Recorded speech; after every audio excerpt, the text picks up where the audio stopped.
On the peaceful lakeside in a dense and beautiful forest, amongst the flitting of dragonflies and mayflies, buzzing of horseflies, and tweet-tweet-to-woos of birdflies, the water stirs from the water strides of water ducks and water bucks drinking their fill. And at the edge of the water line with a view of the forest line, a dangerous kind of sight and sound runs in as straight a line as a man on fire can. And from behind these lines stands two compatriots of the fiery man, wearing quizzical looks and whimsical smirks as they joke and jibe at the advice forsook. Do not play with flame and oil, when so much tinder fills every cranny and nook. And the combusted man, learning his lesson in the most frantic of ways, makes zigzags in the undergrowth to and fro and fray, and when he reaches the magnificent pool and stops as if to pull up a stool, and screams like a fool, Lorelei, befriend, my desire is for these flames to end. And out popped the sprite with anger and excite across its furrowed brow, and with a wave of its webbed hands and a lash of its tangled locks, it took its frown into a bow and blasted him with wet from head to trow. And laughing from the forest line right up to the water line, the compatriots all a riot with stitches in their bellies, wheezing in their lungs, and tears in their eyes, they regain themselves to ask, why ask Lorelei, when your desire lie right in the line beside which you lay? And with great embarrassment the man spies the great body of water, as if for the first time, with the eyes of a newborn babe.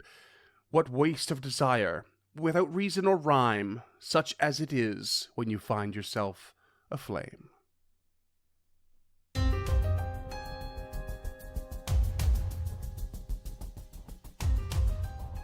Hey there, creatures, and welcome to Encounter This, a podcast exploration of the creatures from Pathfinder 2nd Edition and the lore that surrounds them.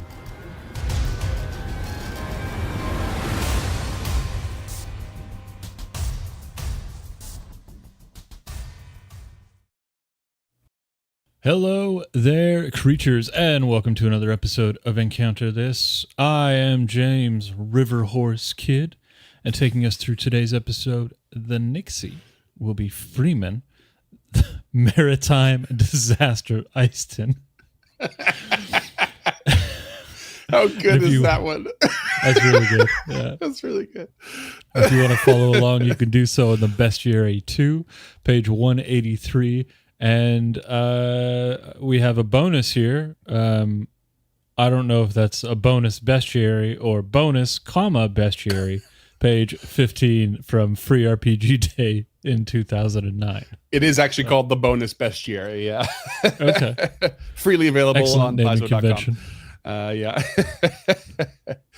And the other bonus to this creature is another Patreon choice. However, it's a little bit extra special because this comes from longtime subscriber Peace Joy Pancakes. It is the second creature that she has chosen for us because she has stuck around with us for so long. She's our longest running, dedicated, consistent patron, and we love her very much. Thank you very much for that, PJP. And much appreciated. When I was talking to her about what she wanted to cover next, she actually has suggested. So she asked us to do the was it the 13th age creature, the Jorogumo, which you covered. Gorojumo. Goro, one of those. Right syllables wrongly. No, it's Jorogumo. It's with a J. It starts with a J. I guarantee it. Look it up. She wondered if we would cover that in 2E, and I thought, well, we've already covered a lot of the Lord stuff, so it might be too short of an episode.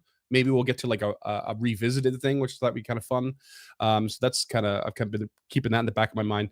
But she said next in her list was to cover this Nixie because it comes from German folklore, and that's exciting.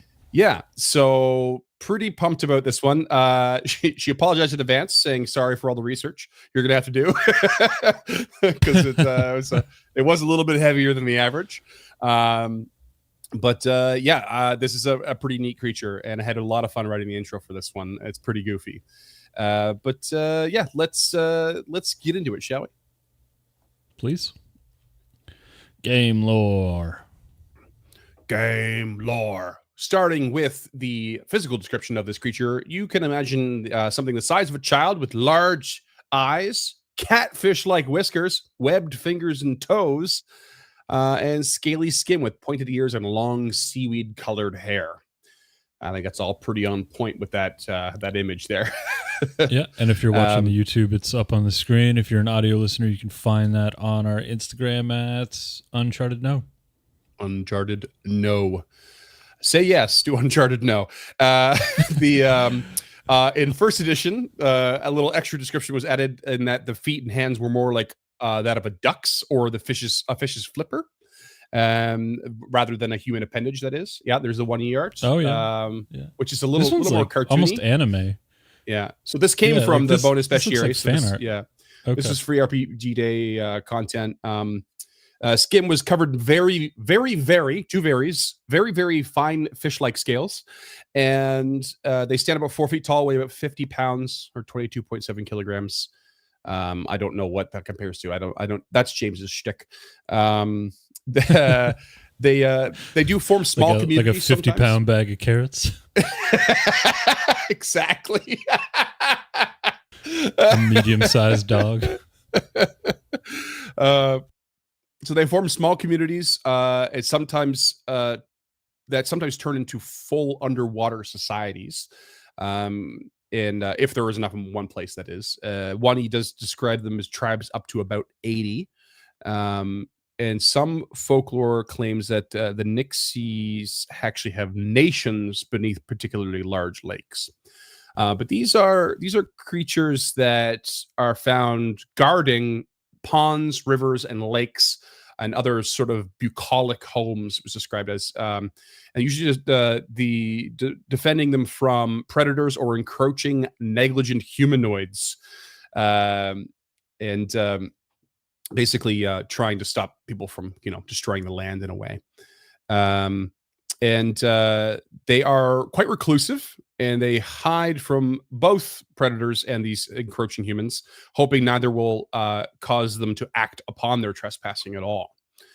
But these creatures come with stories about miracles that they can perform, and but only to those that might be able to befriend them. So unfortunately, they hope that these things will, especially the humanoids, will pass by, but sometimes they're literally looking for them. I just made a backup character for Abomination Vaults, and the history of that character was readily available to really heavily tie in to Nixies, but I specifically avoided them because I knew we were doing this episode, and I'm getting this idea of why that they were suggested to me a couple of times. Okay, cool. That's hilarious. Hopefully I'll kill you and we can see how that goes. So there's predictably that irony, is there where people are trying to seek out these creatures, but the creatures don't want anyone to be there. But in order to get this sort of miracles performed, you have to befriend them. So you have to seek them out, but they don't want you to seek them out. And it's kind of this cyclical kind of thing happening where they're avoiding you, you're seeking them out, and then you might just piss them off, which means you can't be their friend. So it's a very touchy scenario. However, if someone were to try and approach a Nixie with the proper humility, positive attitude, and respect, even an easygoing openness, which I read as a hippie-like attitude, they are likely to respond to your any need for aid, in particular. So that is sort of your in. There is to have a certain sort of composure and the need for aid, and then they might respond to that. Only those who have properly befriended a Nixie are extended any invitations of any kind, and those include swimming with the Nixie or dining with them, and only the most trusted are gifted their sort of minor wish. Don't let that make you think that it's anywhere close to the wish spell. It's not. Right. It's not at all. No, I didn't figure it was. I just keep thinking that these things are just like trying to put a cat in a carrier. Like you gotta befriend it. I have a story about that we left when I was about 15 or 16, we were leaving my childhood home for a new house, and we were packing the whole thing up, and we were in a bit of a rush, and we had 3 cats, and one of them we had to borrow cat carriers. They never left the house. So of course the cat carriers smelt like other people's cats. And so we have one cat that we could not get in, me and my sisters or whoever, me and my brothers, we were trying our best to get the cat in, and it was just freaking out. And there's my stepfather, who worked pest control, it still does, for a very long time. Just walked into the room, grabbed the cat by the scruff of the neck, turned the thing on its side, and just plonked it in, shut the door, and the thing is just howling, and he just marched out of the room. We're all like, whoa! There was no pussyfooting around. There was no making friends with that cat, and he knew it. I guess so. Anyway, sidebar. So in order to gain their trust, the Nixie, that is, not the cat, they will most often require a task of some kind in return. So you're going through all these motions, trying to become its friend. Maybe you're invited to go for a swim, but it still wants something from you. So this could be as simple, literally as simple as telling a grand tale to the Nixie or performing a song. It could be something much more dangerous, like dispatching a nearby predator that is causing trouble. Dwemer cat, anyone? That would be really cool. Connect those two. Yeah. Go back and listen if you haven't. Or doing something about, say, the source of a pollution in the area as well. So the tasks can be quite varied and wide. If the task they need doing is important enough, those seeking out the Nixie those seeking out the Nixie refuse to help, the Nixie may use their magics to charm the individuals and subtly nudge them into helping, because it's important enough to the Nixie. Oh, cool. Yeah. Thematic gaslighting. Yeah. This is going to age well. Yeah. It's a fey creature, by the way, so no surprise. So, but violence for this creature is a last resort. They do not engage in violence if they can help it. And they prefer solutions that are based around primal magic in general, if they can, preferring to diffuse a situation before conflict rises to bloodshed. In this pursuit, they lean on charming intruders and convincing them to leave peacefully, or they may use local fauna to scare them off. So you can see you don't know what you're getting with a Nixie. You don't know if it's going to be receptive. You got to go out of your way to do it. Even then, it might demand something too much for you. You might refuse it. Then it might kind of try to force you to do it anyway. It might drive you off in certain ways. It might just tell you to leave. It's all these things are happening, or possibilities. A lot of contextual sort of like social things happening with this creature, and they seem to be pretty scattered and varied. Mm-hmm. Very much so. So those who are helping a Nixie, charmed or not, might be granted the temporary ability to breathe underwater. That's cool. If the task were to require it. So the Nixie can kind of grant that. And there is a little sidebar here that describes Nixies that dwell in bogs, swamps, or fens have much more foul temperaments.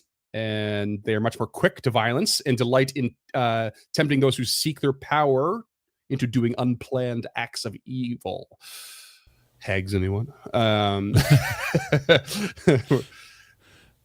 Spoiler alert to where I'm at with this creature at the end of this is like, these are stepping stone creatures for a larger story, in my opinion. And I think they can be really cool with that. But that's it. That's it for the 2E. Yeah, 2E and 1E lore. It's pretty simple, but has a lot of flavor built into it. It's a lot of vagueness that you get to play with, which I think is pretty fun. Yeah, I always appreciate when they give us like social interaction stuff, because it really helps you as a role player understand what their motivations are, as opposed to like our last episode, Space Rock. That's all you're gonna give me, Paizo? Space Rock, punch you, slash you, pierce you, blast you. This one's like, you're gonna find it in very lush environments, and it is a fey creature. You probably even a place where it's close to the thinning veil of like the first world, you know.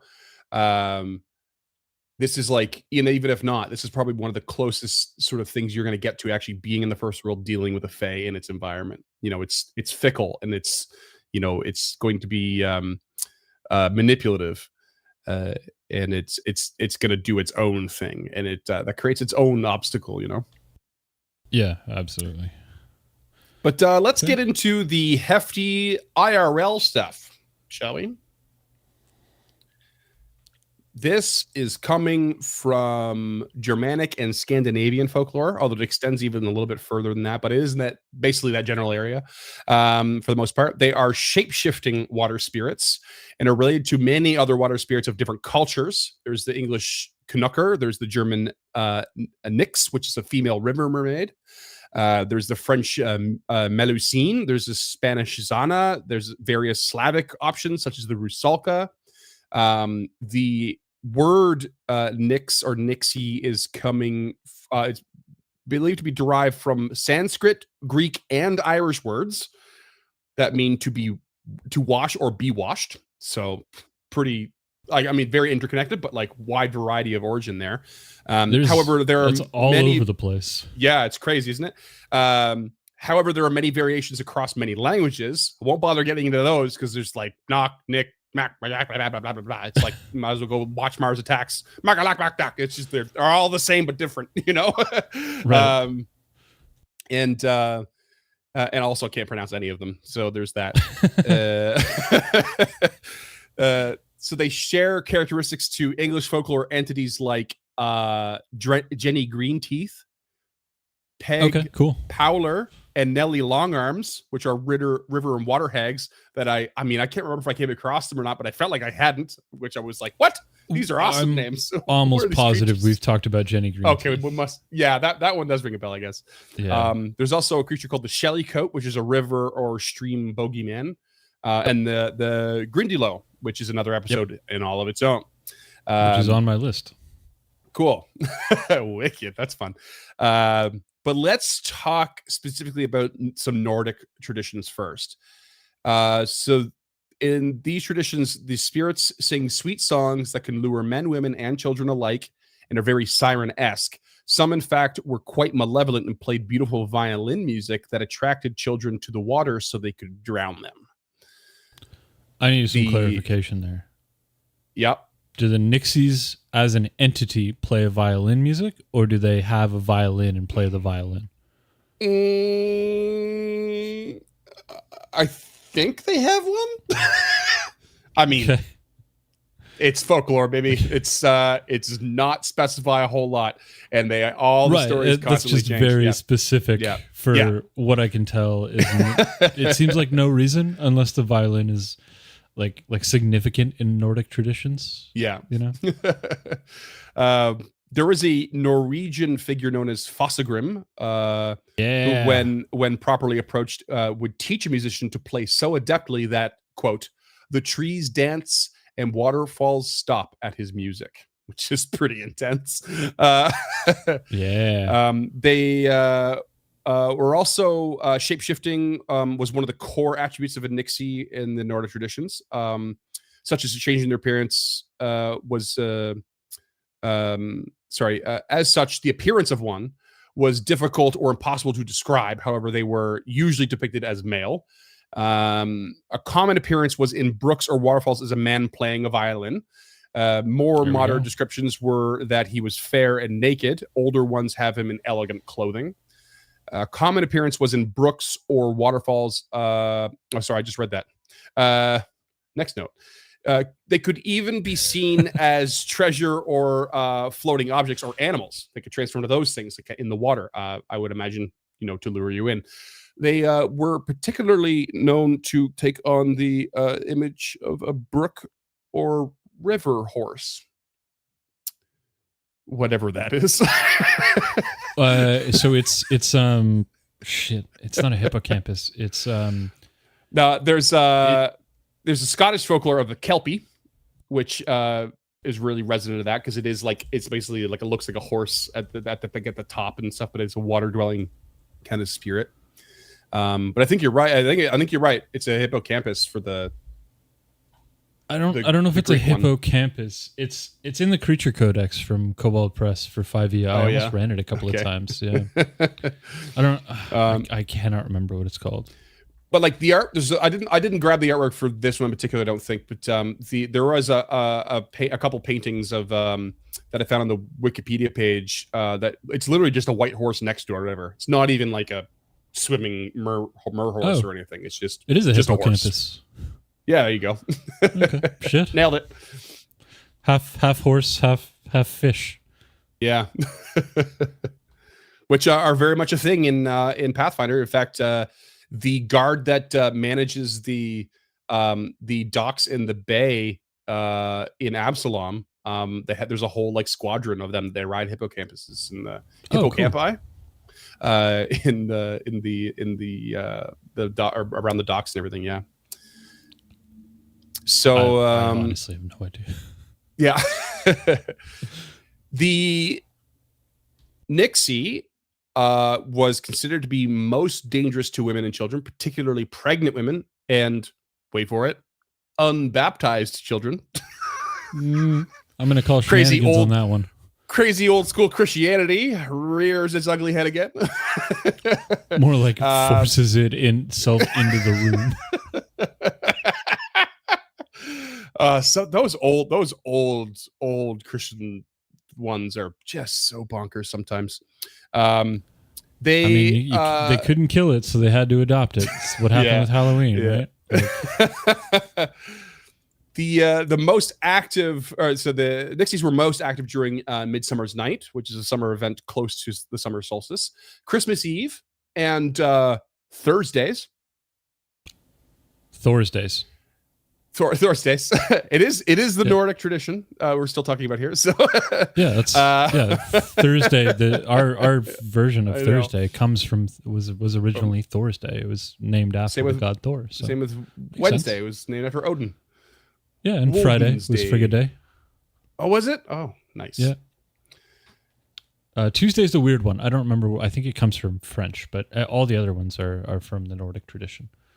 The French, just like old school Christianity, just forcing themselves into the room. I think it's French. I am very prepared to be corrected on that, but I know it's the odd one out. Okay. Oh God. Well, I guess technically Saturday is the odd one out too, because that would be Roman. Yes, because it'd be Saturn, right? Yeah, Saturn Day, Sun's Day, Moon Day. We digress. Let's talk about what happens if you catch a Nixie dragging someone into the water. There's apparently a way to stop them, and it was by calling out their name, presuming you know it, I guess, which supposedly just outright killed them. So I guess you would probably never know it, because why would they ever tell you? Because then you could just kill them, and they're evil. So right, you'd have to barter for it. Yeah, I guess so. Yeah. But they don't seem to actually barter for anything. Well, I guess they. Not with the Nixie specifically. Oh yeah. Normally in those folklore, in these kind of stories, you meet a sage, and the sage helps you. Or maybe Jenny Greenteeth will give it to you. It's possible. In exchange for murdering every cow in your village or something. You could learn the music from the Nixie if you brought it a treat, quote unquote, which was in the form of 3 drops of blood, a black animal, branvin, also known as Scandinavian vodka, and snus, which was Scandinavian snuff. Okay. If you brought out all those things, then it might teach you its music. I mean, that is legit a party. Vodka, cocaine, and blood. And a black animal. Some sort of black animal. Right. There's a cat, some blood, Coke, and a bottle of vodka. Honey, why are you painting the dog? This sounds like a goth party I went to once. So these Nixies could also serve as an omen for drowning. So they basically they would call out from a particular spot on a lake or river and scream like a loon, is what it said. And then a drowning was supposed to occur later on the exact spot. You all right over there? I guess it sounds like something's scratching through my ceiling, so I apologize if that comes through on mic listeners. The people who live above me are fucking assholes. But this is a new level. It sounds like something's literally burrowing between the floors. He lives below giant sloths, and they just the big claws on the floor. Yeah, I actually live below Freeman. That's not true. That's not true. So apparently the drowning would occur on this exact spot. But I guess you just don't go there. Although I guess you don't know the spot. I guess if you hear the call of a loon, don't go swimming forever is the solution. Alternatively, however, I've learned that my whole life. Swimmers could avoid being drowned by the Nixie by throwing a bit of steel in the water. Man, superstition is bonkers. Steel's a weird one, but okay. It's just all over the place. Cold iron, maybe? Fake creature. Well, yeah, that would have been my initial thought, but steel, as far as I know, isn't cold iron. So, yeah. Here's a fun but dreadful fact. In Scandinavian, water lilies are sometimes called Nix roses, which comes from a tale about about a father who promised a Nixie his daughter in exchange for great hauls of fish.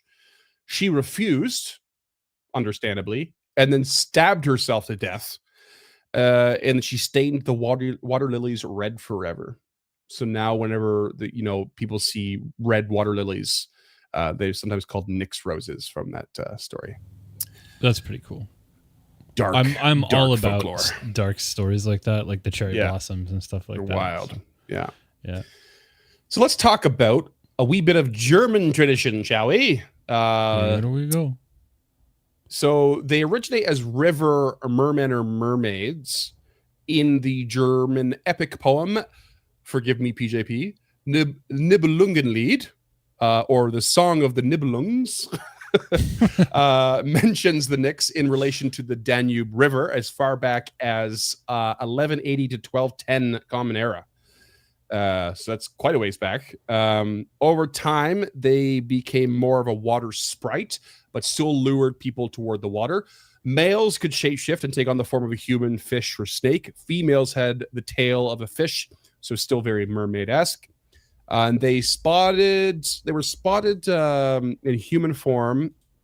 If they were spotted in human form, you could notice that they were a Nix by the wet hem of their clothes. Just the hem. Straight giveaway. Yeah, just the hem. Yeah. Man, we haven't had rain in weeks. Why is your hem wet? That's so specific. Yeah. You would never notice that. Yeah. In the German tradition, however, the stories do range from malicious to harmless, right to friendly. Jacob Grimm of Brothers Grimm fame wrote about Nixies being among water spirits who love music and dancing, and, quote, like the sirens, the Nixie by her song draws listening youth to herself and then into the deep. A famous and relatively more recent story is of Lorelei. PJP had specifically mentioned this to me. Oh, cool. I didn't know we were going to get into Lorelei here, so this is Lorelei. Great. Yeah. So coming from the 19th century, Lorelei was said to sit on the rock of the same name on the bank of the Rhine River. The area is a famous maritime disaster site, and Lorelei was believed to have lured fishermen into the reefs. The name Lorelei is derived from the Rhine dialect Lurlin, I think, meaning murmuring, and the Celtic lay, meaning rock. So murmuring rock, obviously. There's a small waterfall and strong currents and a natural sound amplification to the area of Lorelei. We actually have a picture of Lorelei if you want to put it up, James. I think it's the fourth one I gave you. Oh, yeah, there you go. Because of the combination of these things, so the rock actually creates a soft murmuring sound in the area, which is apparently now hard to hear due to the urbanization of the area. So it's been dulled or dimmed. Oh, that's too bad. Yeah, which is a real shame. This is a look from the area called the Maria Rue. I think is how you pronounce it. The vantage point from here, and it's apparently like one of the best views of the sort of valley. And on this hill that we're looking from, there's actually a monument to a couple of people we'll talk about shortly. Awesome. Who are basically famous for the story of Lorelei. Fun fact, Germany had a spelling reform in the year 1901, and the letter Y was changed to I for nearly everything in the German language. The exceptions being proper nouns, such as Bayern and other like towns and areas and stuff. This is why we have the spelling of Lorelei with an EI at the end now, but it was originally an EY. And you can still see, like, there's still images of people who put signs up around the area and stuff, and some people still refer to it and write it down as an EY. The folklore of Lorelei starts with a fellow named Clemens Brentano, who first told the story of an enchanting woman on the rock. And the beautiful Lorelei was betrayed by her love, was accused of bewitching men and leading them to their deaths.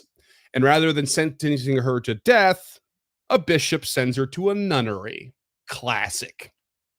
On the way, she has 3 knights to guard her to the nunnery, and they come to the rock, now known as Lorelei, and she asks to climb it to see the Rhine for one last time. Doing so, they allow her, of course, and doing so, she thinks she sees her love in the river and falls to her death. And the rock now forever echoes her name, and that's the murmuring. Yeah. Following up, I really like that story. Yeah. Following up Clemens is Heinrich Heine in 1824, who writes the poem Die Lorelei, describing a siren who sits atop the rock combing her golden hair. Her beauty and song distract the fishermen below, causing them to crash, but she does so unwittingly. The poem was used as lyrics for Friedrich Silcher, a song that he did. It became very well-known song in German-speaking lands. Franz Liszt and many other artists actually adapted lyrics to the song as well. But this particular song was quite significant.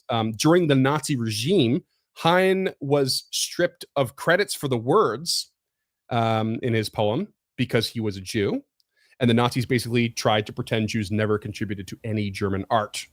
No surprise there. But thanks to the song by Silcher, it still became widespread and well known. In fact, despite the fact that it's well known, it is commonly mistakenly assumed that it's a very old folktale, but it's really not. It's from the 19th century. It's quite modern. And so that viewpoint that I described is that monument, I believe, is dedicated to Heine, to Brentano, and to Silcher, all 3 of those fellows. That's really cool. For their contribution, of the story and the spread of it.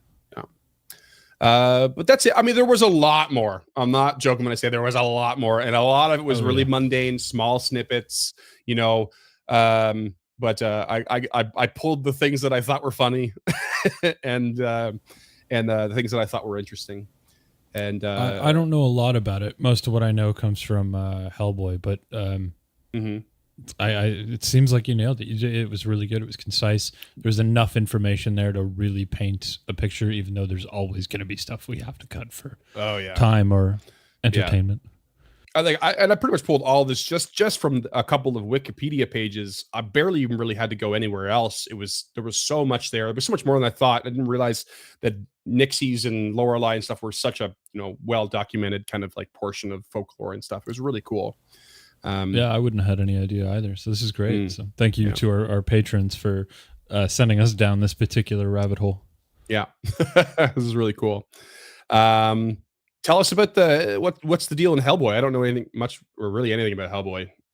What's Lorelei? One of the cruxes of Magnolia's storytelling is that they just visit a bunch of different sites.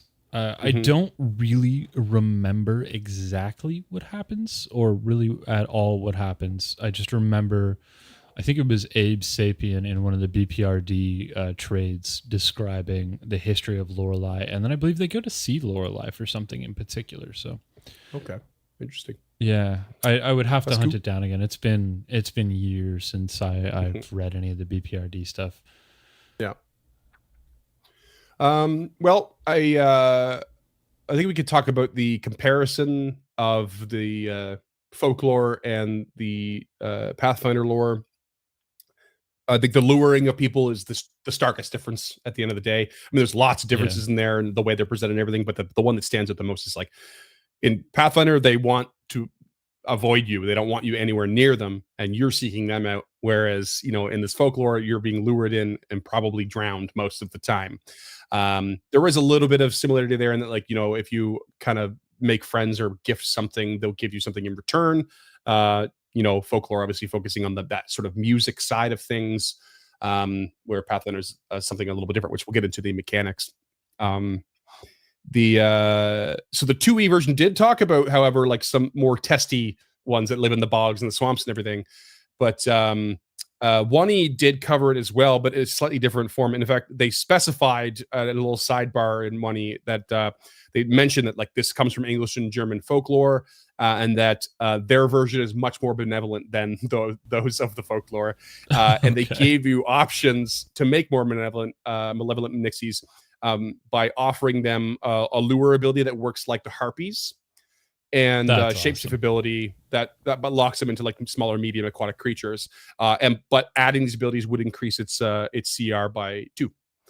So they were definitely more dangerous. I like that. That's a really I really appreciate that Paizo recognized that they had taken the Nixie, stripped it of all the siren and harpy stuff that actually makes it a Nixie. Like it's essentially just I don't want to say. I mean, I guess it's technically like a regional palette swap of a siren. Right. Yeah. It kind of is, yeah. Rather than being on the rocks by the sea or the ocean, it's on a river or a lake or something like that. Yeah. So it's really cool that they gave you the mechanics to bring it back to that traditional, because it's clear that they felt like they already had this stuff or a creature that fills that particular niche, but they wanted to include Nixie.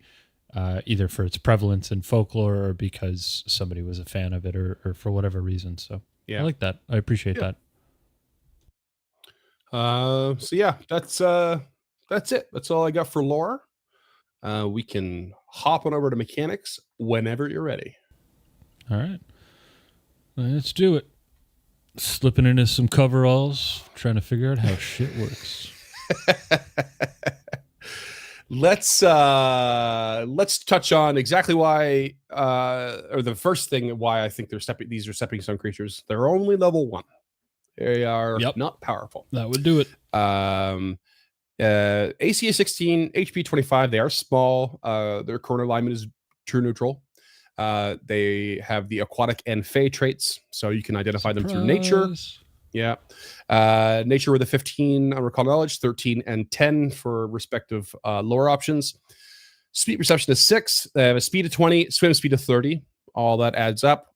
They only speak Aquan and Sylvan, which is yet a more of that shit, please. Whole other obstacle if you want to get anything from this creature, right? You got to be able to speak one of those languages. We need more of that in Pathfinder.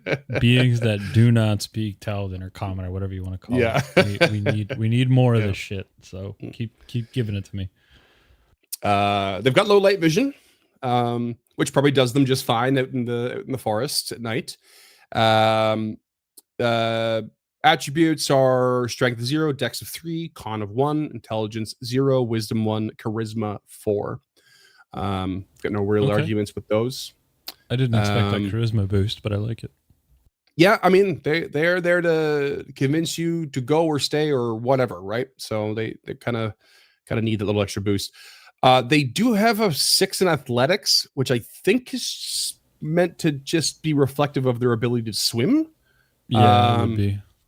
Kind of would be nice to see if they had a little bit of acrobatics as well, but they don't. They've got a little boost to nature and stealth, which I think are both fine.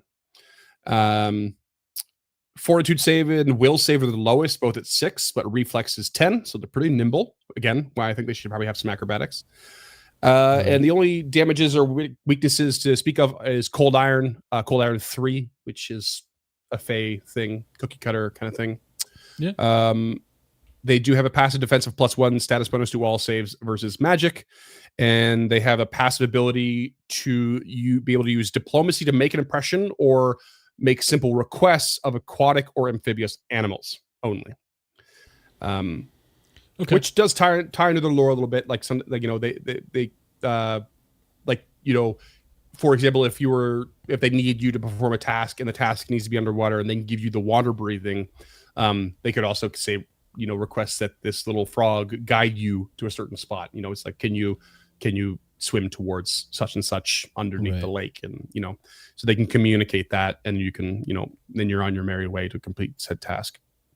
Do you have to be trained in diplomacy to make an impression? Do you know that off the top of your head? Is that why this is a passive ability? I don't think you do, though. I think anyone can attempt to make an impression on anyone. You're going to want to be trained because you're more likely to make a wrong impression if you're not terribly diplomatic. But I don't think it's a trained required one. And request is the other one. They're both mechanical words, but I don't think either of them are trained. So why would this be a passive ability, do you think? Just because it gives them the option to speak with aquatic. Well, to be fair, yeah, animals? I've listed it specifically as passive. It's not in the stat block as passive per se, but it's it's just the ability to. Oh, I see. Do these so things. This passive ability overrides the linguistic trait on those abilities. That's probably what it's for. Okay, that would be it. I mean, they would speak Aquan, but like we're talking about low intelligence creatures that don't speak any language at all. I was going to say not necessarily. So, yeah, they're like a goldfish isn't going to speak Aquan. Right. Exactly. So yeah. They have a meager melee attack, +7 claw, 1d6 slashing, agile finesse. Not too bad at first level. Yeah. I mean, they could probably hit you. Well, they're not going to hit you hard. They could probably hit you, but not hard. They have some primal innate spellcasting. DC 17 attack with a +9. At level 1, they can cast Charm 3 times per day. So that's their effort to turn you friendly towards them to help it. That's so much. Yeah. On a failure, I think you turn your attitude to friendly. But there's the caveats provided you aren't, there hasn't been threat already, or hasn't been any hostile actions. I think with those you get like a bonus to said saving throw or some such. So it's not a gimme per se, but it is their best effort. They also have the ability to cast hydraulic push, which is like one of their offensive options. So just hydraulic blasting push a powerful, is an excellent first level spell. It's really fun. Yeah, just 60-foot range too. It's pretty big range. Blast of pressurized water, deals bludgeoning damage and does a knockback, which is really fun. And then they also have level 2 water breathing, so that's they can help you out with that. That's cool. But their real shtick here is the ability called Grant Desire. It's a 3-action ability. It has the divination and primal traits. It can only be done once per day, and a creature can never benefit from Grant Desire from the same Nixie twice ever. Oh, I like that. And this only works on non-fey creatures. And it only works in response to a request or a desire of said non-fey creature. What it does, though, is so simple and so, it had me wondering what the hell the use of it was at first. It basically, they could duplicate any first level spell or produce any effect of similar power. That's all it does. So I thought, okay, what are you asking it? What is the lure to seek this creature out exactly? They're not granting a miracle to you, and you might actually be going in being set up by your GM for an actual disappointment, because maybe the rumors in town, talk about how miraculous these creatures are. But it really is a simple thing. However, that does create a much wider variety of options than I anticipated. And it's a lot of GM discretion here, I think. So I went down the list of level 1 spells, and just made a small list of probably 30 options that I think could in some way be useful. And they range from an alarm spell to jump or long strider, to sharing lore, to restyling your clothes, to hiding your pet in an extra dimension, or your minion or your familiar, to putting you in pest form for 10 minutes, to casting magic armor or mage armor on one of your characters which lasts until you do your daily preparations. Floating disc to carry things around. Literally heal if you're out of options. Illusory disguise, doing things to different objects, like imprinting, things on them or making them invisible. Purifying food and water. One called the signal skyrocket, which I'd never heard of before. But maybe you need to signal someone. There was lots of really cool things here that I thought were pretty neat. And that's just spells. It specifies anything of an equivalent power, which is like, go through level 1 creatures and see what different abilities they have. Maybe it can do that for you, whatever it is, however helpful it might be. I have no idea. It would take a lot of research to figure out the full breadth of its capabilities, and that's after actually getting its favor, I guess. What do you think about that? I have a hard time with this. So everybody starts with level 1 spells. It's not something you have to earn, right? Right. So that's fine. Like, you can probably go out and buy a level 1 scroll. They're not particularly expensive. They're not cheap. And because remember, this is a copper economy and we're talking about gold pieces here, but it's not out of reach for anybody, let's say 2nd level or higher, to pool their gold and buy a scroll. First level items or first level spells by definition need to be low impact, because they're either early game spells or early game spells that heighten. So we know for a fact that these spells don't heighten because it's a first level caster. So there are only a couple on this list that I can think of that would even kind of be worth it. So remember, you have to do a task. You have to seek this creature out, get them on your side, then complete a task, and then you get it. So I see what you mean by this being a gateway creature, but the only time I can see this being valuable is session 1 or session 0 or whatever. There's like 2 spells on this list that I think would be valuable long term to get done early game. Temporary tool could be useful, I think, but it doesn't last, right? It's only a minute long. Like, a lot of these spells are a minute or 10 minutes. So that leaves me with 2 spells on this list that I think could be valuable at this level. And again, fully valuable later on. And really only in particular situations. And that is Message Rune and Imprint Message. And Imprint Message is the only one that I think could be valuable. But you can do the same thing pretty much with the Sigil cantrip. So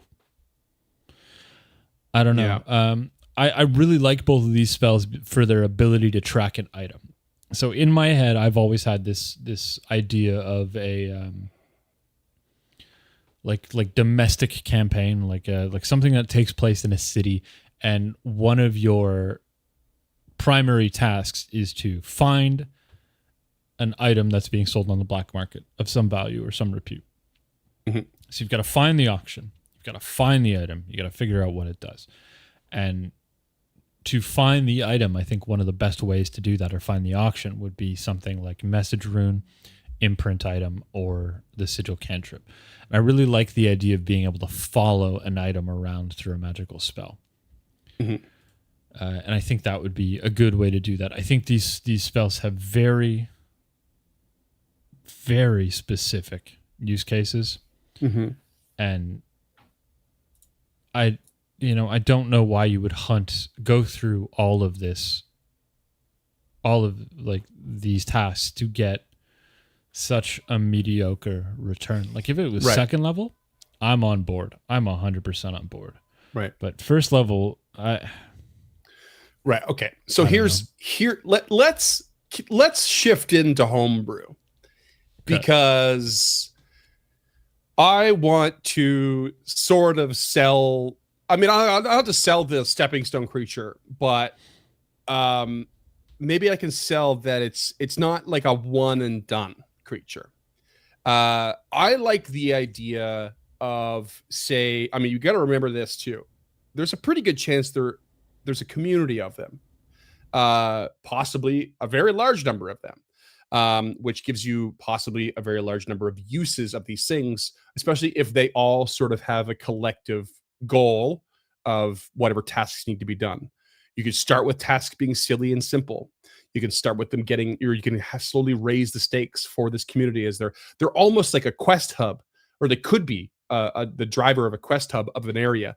I literally picture like a small campaign, maybe one of those like 3-chapter kind of campaigns where you have to do these various things because you have this one ultimate goal, and that can spread across a lot of things. I think a lot of the goals and tasks, and you can put a lot of use to this. But I think what you should do is do the research as a GM, create a long list of options that can be, assuming you do this, you get this many sort of grant desires. And then you got to do the next task and you get so many more, right? And maybe the list grows, or maybe the list is static the whole way, but you basically give the players the full list and let them choose, let their imaginations go wild, and then put in front of them interesting obstacles. So let me give you a random one. And again, I think the GM should be really loose with some of the interpretations of how these can be used, especially for flavor, the flavor that the players come up with. Imagine you're on the edge of this lake, and eventually one of the tasks requires you to get to the other side of the lake, but your task doesn't allow for the time to get around it. Sure, these things can cost water breathing on you, but that doesn't make you able to swim. And being in the water perhaps is quite dangerous, especially in the deeper parts of the lake. What if someone were to say, well, I want buoyant bubbles cast on me, which means you basically still have to do your swim checks, but you're not going to go under. But someone is like, that person is like, I'm too afraid to swim, or I'm not going to pass my checks well enough. And I don't want to dispose of my armor. So you put buoyant bubbles on that person. And then you have someone have them cast tether on you and the other person. The strong swimmer casts tether, and that way you can pull them across. Maybe you do the same thing with floating disc. Maybe you also get to the other side of the lake with as many lengths of rope as you can manage, and you use thoughtful gift to send the other end of the rope to the to one side or the other, so you can send something across the lake so that you can pull someone across on like a log or whatever to be a safer route. Imagine along the way you have to encounter a hag, and this hag in particular loves won't talk to people most of the time, is actually quite reclusive and not that keen on making a deal, except they love to take down the rich. They love to take down those who think highly of themselves. Bam. A spell like fashionista, or like the one that like permanently changes your clothes into something that is like fancier, and then you can fake your way in, get a bonus to your ability to fake your way into talking to this hag. What if and then like things like nudge odds are really cool. There's one in here called, I think it's called exchange. Is it exchange something? Exchange image. You could exchange your image with that of the Nixie and look like the Nixie for like, I think, hours. Duration varies, but if you're a willing creature, you can critically fail the save and look like a Nixie for 24 hours. All of these little contextual things can happen, and that's just the spells that I chose, and that doesn't even cover the whole list at all. They are small things, but I think throwing this at the players and creating like a mechanic for yourself to use, like, okay, you got to complete this task. You get this many uses. There's one per character, every time. But there's like, 80 of these Nixies, and every time you kind of do one, you're 4 fewer, or some such to choose from. And every time you have a task ahead of you and whatever information you can find, and we're talking like, you have things like mind link where you can like exchange information. Maybe you have a Nixie mind link with you and give you more information than they're normally willing to do. And that's part of the Grant Desire. And then that gives you more insight into going to fight the Catablopus, and there are so many creatures you can weave into this sort of hub of questing and everything. And like, if you literally just go to Archives of Nethys and type in swamp, all right, you can find Catablopus, boggards, which are like the basically bullywugs from 5e, gripplies, hags, marsh giants, mud wretches, bog striders, crocodiles, giant toads, shamblers, witchfires, spirit nagas, mobogos, black dragons. You can get as big as that. And that's just swamps, and that's not even all of them. Forests like twigjacks, like we covered, kodama, arboreal reapers, giant porcupines, forest dragons, Sasquatch himself. Like you could go into all kinds of crazy things with this. And I think it's, I guess when I started reading this and looking through these first level spells and thinking, my brain kind of went back to my original ideas for my hag campaign when we did Haguary, way back when. And it's like just how you can kind of connect all these little things and keep it contained in this like wild environment. We were going from lake to forest to swamp to fen, completing these different tasks. It's like this open wilderness dungeon dive in a way, and the Lake of the Nixies is your Otari. And you're slowly expanding on that and using what this unique resources to kind of like push your mind. Like say you're finally going to fight the hag and someone's like, I don't want to choose. You know what? Just give me mage armor for the day. I'll save my spell slot. That way I know I have that AC and I'm good. And that's going to give me a leg up. It's a pre-buff, which is not a very common thing sometimes. So I think there's wiggle room for a lot of really interesting creativity from the players if it's presented appropriately. Yeah, I don't disagree with you. My concern is how you get there. So it sounds like you take some creative liberties about what a quest is, and really tailor their want to give the parties help. No, for sure. It's definitely leaning on the fact that there are enough issues that they're pretty keen to help, but they'll do it. They'll still do so in their own fickle way, Yeah, and I don't mind that. It's not for me. The way I would make this viable is I would change the duration of a lot of these spells. So if the duration's a minute, like most first level spells are 1 minute or 10 minutes or something like that, or most spells in general. Yeah. So I changed the duration. So instead of, Pass Without a Trace being whatever that is. I think it's 10 minutes. Yeah. It's an hour. So I'd just make it 24 hours or something like that. And just increase the duration to give it more usable value. Like when you're talking about using Tether's like a 10-minute spell. Like 1 minute or until dismissed. Like, and that's definitely why I said it was like you should be liberal in the interpretation of these options. Yeah, and I agree with that. I think if you change the duration of a lot of these spells, it becomes a much more interesting starting point. Yep. But if you as a GM are stingent and you're running this rules as written, I don't think there's a whole lot of value to be seen here other than a couple of things that we've talked about. Maybe weave wood or heal. But again, if you can just go into town and get those things. I also wanted to provide, so with my intro, I wanted to provide a bit of silliness to the scenario as well. And keep in mind that some players will just want to do something cheeky and silly, and literally waste one of these Grant Desires. And if that's the case, obviously you're not going to provide 80 options here for that. And I think with what you're saying, especially the durations, I agree with you. I would shorten the list even. I would make it a little more focused, and then make sure the tasks ahead of you take very, very strong advantage of those, but while still being challenging. yeah, I think having some wiggle room for someone doing something stupid or silly, such as like exchanging the image of your party member, Right. And then you could Yeah, you could actually, if you're playing like remotely and you're using tokens, you could swap the tokens on, say, like Foundry or something, and just get everyone confused as to who's who, just for a laugh, for like 24 hours. Yeah, I mean, like there are some really good spells in here. Like I really like Synchronize. I really like Tether. I really like Thoughtful Gift and Weave Wood. Like there's a lot of spells in here I really appreciate, and I do think have a lot of utility. But again, a lot of them are situational utility. So I do it kind of what you were touching on there. Is I would make the Nixie kind of a crux. Mm-hmm.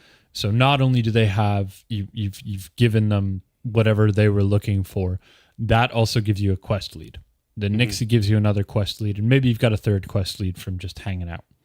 So in this three quest lead sandbox, I would give you 3 spells that I think would be tailor made to each one of those, and watch you pick Synchronize when Pass Without a Trace was the right move, or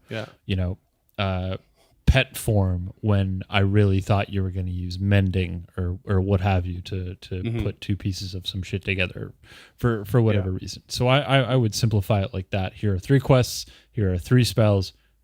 Choose your own adventure and see what happens. I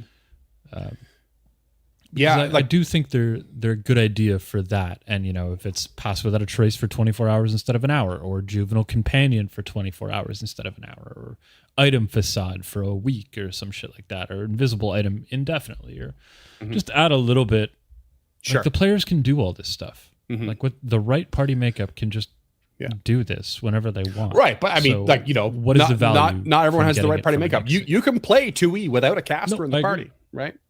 And these would be extremely valuable to that party, Also, bear in mind that I guess the Nixies don't have to be the main quest point, certainly, but like a regular one that's with like sort of sub quests or sub parameters to quests, even, like say you're going to, take on the Catopopus or some of the boggards that are causing, environmental issues, but the Nixies are like, well, if you're going there anyway, what I think you should do is like, save one of our kind that lives out in the bog there, and maybe that one out there is a real pain in the ass and kind of wants you to die, but your subquest is to make sure it's okay, and you won't want to do it roleplay wise, but if you do and you come back, you now have another option to have your desire granted, right? So but your main like quest was to get the Catopopus, because that's an environmental issue for maybe a larger issue, situation that's happening for, like, whatever town you're from or some such, and you can keep coming back to the Nixies, and they'll always have a little sub challenge for you, and then offering you things to help you as a result. Yeah, I dig it. That's got some real Legend of Zelda minigame kind of vibes. That I dig. It's not for me as a GM. I can see its place. I don't have a place for it in any campaign that I'm currently interested in running, but that doesn't mean it doesn't have value, especially if you as a GM want to modify some of these spells, whether it be the duration or the targets, the quantity of targets is what I'm trying to say here. There's lots of wiggle room. I guess the point would be, just try to keep it from becoming too powerful, or if you want, try to find a way to have it scale a bit, where the harder the task you perform, the more powerful these things come. It's a lot of work on you to prepare, but maybe those things do only last for 10 minutes to start, or that hour for Pass Without Trace. But maybe as you progress and you keep coming back, they go, okay, well, now you get it for the day, or you get it for the week, or something crazy like that, as you're eventually going down to hunt that black dragon, play with it a bit, like, and let it scale to the degree of the players, and keep it contained to your story and your campaign. Yeah, keep it fun. Like this really comes across to me as more like a whimsical thing, because this is a very, very disappointing reward. At least, like, if I was a player, on its surface, reward. Yeah. And I did. So, I had to go well out of my way to make it feel like it was, but sometimes it's the job of the GM and not the job of the stat block. Yep. they've given something there that is vague enough. And I think the fact that it says first level spell, or any other effect of similar power, that's not a direct quote, but it is those two things, one of those two things, or both. And that to me, the latter to me says change the first how you like, or vice versa. Yep. Or come up with something on your own, and that's all the stat block I think is obligated to do. And then from there, you got to figure out how you want to do it yourself. Yeah, I'd probably come up with some options myself, like once per day, or one time, like some talisman actions, one like you essentially get one time your strike adds 1d6 bleed or something like that, or you get a one time fire breath of 1d6 fire damage in a 15-foot cone, level appropriate reflex DC or something like that. Right. Yeah. Just because first level spells don't really do it for me. Yeah. One I think is really funny is one called Personal Rain Cloud. Oh, yeah. Imagine if someone just cast that on their friend just to piss them off. That'd be really fun. Just going to waste my grand desire by making it rain on you consistently. I mean, it's for only a minute, but it's still funny. And if you do what James is saying, you're like, it's for a day now and everywhere you go. But then, hey, maybe you get hit by some persistent fire, and now your flat check to get rid of it is severely dropped because you've got a personal rain cloud. Yeah. I would definitely tailor the rewards to the situations you think you're going to present, but you could also do that. Here's the situation, and here's a reward they're going to give you, or fuck it, you can choose a first level spell. Like there's no reason you can't offer your players both. Like if you just the first person who says they're casting this spell gets it, and then you just I cast sleep on our cleric. Like okay. Okay.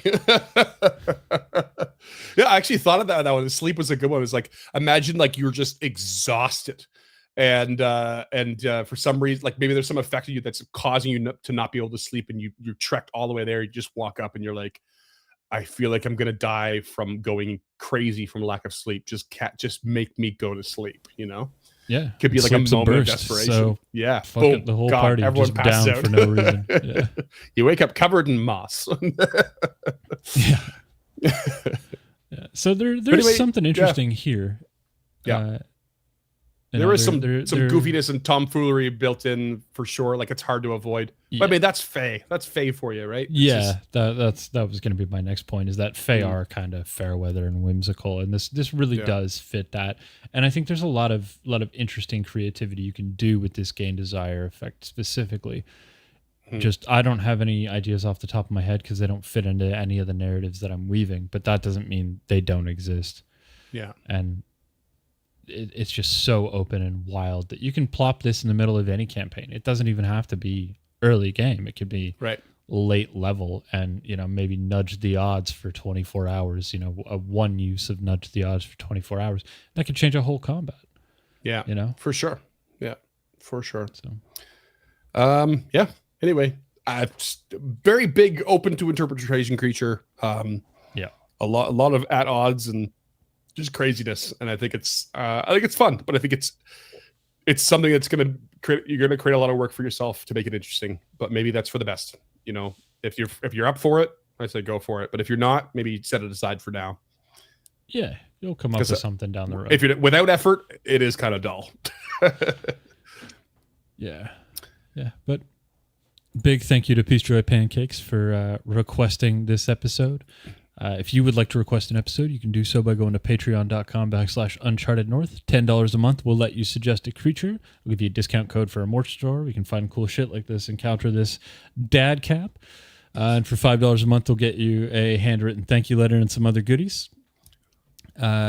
You can find our merch just straight up at unchartednorth.com/shop.